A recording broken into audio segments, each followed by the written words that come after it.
டிராமாவோட ஸ்டார்டிங்ல ஹீரோயின் வேகமா டெலிவரி கொடுக்க ஓடிட்டு இருந்தப்ப தெரியாம ஹீரோவை இடிச்சறா. அவன் கூட இருந்த பிஏ ஹீரோயினோட சட்டையை பிடிச்சி இழுக்கவும் அவளோட முதுகுல ஒரு பர்த் மார்க் இருக்கு. அதை பார்த்ததும் ஹீரோக்கு ஒரு நாள் ஹீரோ ஆபத்துல இருக்கப்போ ஒரு இதே பர்த் மார்க் ஒரு பொண்ணு காப்பாத்திருப்பா, அவளா இருக்குமோ அப்படிங்கிற மாதிரி யோசிச்சுட்டு இருக்கான். ஹீரோ இங்க ஒரு பிளைண்ட் டேட்டுக்காக தான் வந்திருப்பான். அந்த பொண்ணு வேற யாருமே இல்ல, ஹீரோயின் தான். ஹீரோயின் போய் ட்ரெஸ் எல்லாம் மாத்திட்டு கரெக்டா அந்த டேட்டுக்கு வந்து பாக்குறப்பதான் அது ஹீரோன்னு தெரியுது. அவன் கூட இருக்க பிஏ ஹீரோயினுக்கு பயங்கரமான போதை மருந்தெல்லாம் கலந்து கொடுத்துட்டே இருக்கான். ஹீரோயின் அந்த இடத்துலயே ஒரு மாதிரி ஆகுறான். அதை பார்த்த ஹீரோ அவனோட பிஏவை அங்கிருந்து அனுப்புறான்.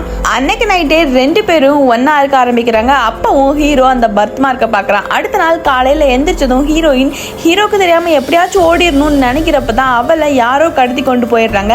வேற யாருமே இல்ல, ஹீரோயினோட ட்வின் சிஸ்டர் ஒருத்தி தான்.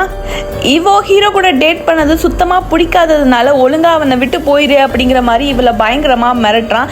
பட் ஹீரோயினை தேடி தேடி வர்றதுனால இவனாலையும் அவனை அவாய்ட் பண்ணவே முடியல. ஹீரோவையும் விட முடியாம தங்கச்சியை மிரட்டுறதையும் கேட்க முடியாம என்ன பண்றதுன்னே தெரியாம ஹீரோயின் பயந்து போயிருக்காங்க.